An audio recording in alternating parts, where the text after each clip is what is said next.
Hi, everybody, and welcome to this episode of Easton Library Community Book Chat. I'm really happy to welcome today's guest. She is the executive editor of the Easton Courier. Welcome, Nancy Doniger. Hi, Nancy. Hi, thank you very much for having me. Well, thank you so much for joining us. This is great. So, Nancy, the Courier has been such a fantastic lifeline for Easton during the pandemic. Can you tell us a little bit about how things are going over there right now? Absolutely, I'd love to. Yes, well, the old Courier, as you know, closed in 2018. And so you were for quite a while without a news source in the town. And a lot of people were missing it and were reaching out to Sacred Heart, Jim Castengay, the head of the School of Communication, Media, and the Arts. And he reached out to me in late 2018 to see if I'd be interested in restarting the Easton Courier. And since I had a career in local media and was very sad when Hersom Acorn newspapers closed most of its former weeklies. And so I was intrigued by the idea and decided, yeah, that would be very interesting. I've been an adjunct professor at Sacred Heart, and I had the opportunity to continue teaching, working with students. And so we formed this partnership with the town of Easton and brought back the Easton Courier. And on Leap Day, February 29th, we will celebrate our first birthday. Oh, yay, happy birthday. Thank you. And you said that sometimes, do some of the students write pieces for the Courier? They do. Jim and I teach a class called Professional Journalism Production, and our students write articles under our guidance. And I also work a great deal with the faculty at Joel Barlow High School with Gina Pinn and Julie McTagg, and we have a number of students who have written articles for us, at least 7. Some of them are continuing, and I love working with the young people, with the students. And so we plan to do a lot more of that too. Oh, that's fantastic. There's some good writers over there at the high school. There are some really good writers. Some Yeah. of these kids, they're excellent writers, and they really know about the school and topics that I wouldn't know about, as an adult, that they know about, and they write so well. Yeah, they really do. Yeah, It's such a great thing for a kid to be able to do also. and they get to build up a portfolio also, Yeah, because all of their work is online, so they can show it to when they apply for college. yeah, it's fantastic. Their portfolio. Yeah. So, Nancy, you chose such a fun book, a fantastic book to talk about. It is called Hooper Finds a Family, and the subtitle is A Hurricane Katrina's Dog Survival Tale, and it is by Jane Paley. So, do you want to tell us a little bit about Hooper? I would love to. So, Jane Paley is someone who I originally got to know covering Easton because she's an Easton resident. And I acquired my copy, and I have mine right here, one year at the Easton farm tour, which I used to go. I love the farm tours. And I had this book on my shelf for a while and was always planning to read it, but you know how things get put on the shelf. But then it just came to my attention again late last year, and I thought, well, that would be a perfect thing to read right now, because now Jane is a member of our editorial team at the new nonprofit Easton Courier, so I'm working with her all the time. I admire her writing. I love her. She writes a lot of our holiday messages, and she writes articles. She writes about dogs, especially because she loves dogs. And so I thought, well, I'm just going to read her book. I also thought Hurricane Katrina was another disaster, horrendous thing that affected the people there in just profound ways. And I was thinking that it's really a lot like what we're going through. Of course, this time it's not just people in one region, it's the whole country and the whole world because we're in a pandemic, but it was still a crisis and a disaster. So I thought this is a great time to read this book. It's also light because I spend so much time reading, more heavy news stories about current affairs and the pandemic. So I thought this would be a nice break. Yeah, it's a juvenile fiction book, so it's not going to be super heavy.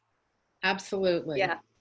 And I also wanted to read it to see if I have two grandchildren ages 5 and 7, and I was wondering if it's my 7-year-old granddaughter, who's a very avid reader, would be ready for it. So I thought, for all these reasons, I'm going to read this now. And I did, and I just loved it because, for one thing, it's about a rescue dog. I love rescue dogs. My family has had many of them, and my daughter has one now. So we have a grand dog. So I love rescue dogs. And right now, in addition to my personal connection, we have a rescue dog named Major, who is President Biden's dog living in the White House. So I thought, oh, I've got to talk about this book. Plus, I love the fact that she wrote the book in first person, in the dog's point of view. And it's just so delightful hearing about this dog who was a puppy in the beginning when he just found himself in this horrible storm and he just didn't even know what was happening, when he used to be called Jimmy, and Jimmy just didn't know what happened when his family had to leave him, because in those days families were not allowed to bring pets if they escaped for shelters. Now, thank goodness, they can, but in those days they couldn't. So it was just delightful to read about this dog and to hear his adventures weathering this storm, communicating with other animals, with other dogs, with an otter, with a snake, other animals, and then just seeing how he got from surviving that horrendous storm where he didn't know what was going on, but he managed to think things through in his little puppy way, and to learn how to get along with people. Even by the time he wound up at a shelter, because he used his brain to figure out how to survive, how to do things he never would have expected. And then he wound up at a shelter, and even at the shelter, he met other animals who were bullies, and he learned how to deal with them, he befriended a really tough dog who first was stealing all the food, and then this dog, who at that point was still considered himself Jimmy, learned how to get along and just learned some lessons of life. So I love that, about that it's connected to Katrina, but that you're still learning some great lessons as little kids that are going to really help you out as you grow up.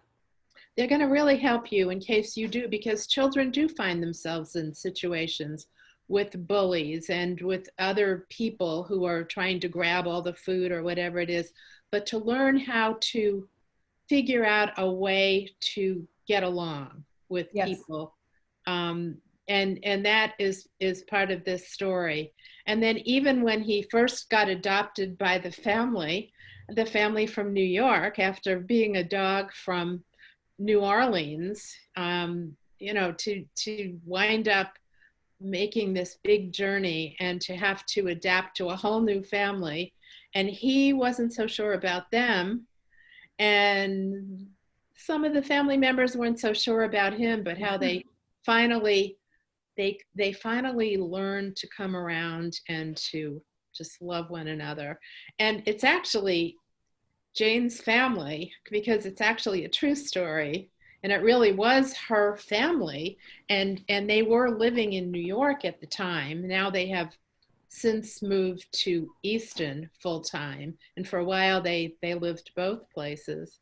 But it was her family, and so it's just kind of it's fun because Jane, one of the things I love about her writing is she speaks the truth. She writes extremely well and colorfully, but she also has just that little edge of humor that is always there, and that really comes out. And in the she even in the afterword kind of explains that, you know, her husband, who becomes Hooper's dad, really isn't quite as tough as he seemed to be at certain times. But so she's always got that little edge of humor.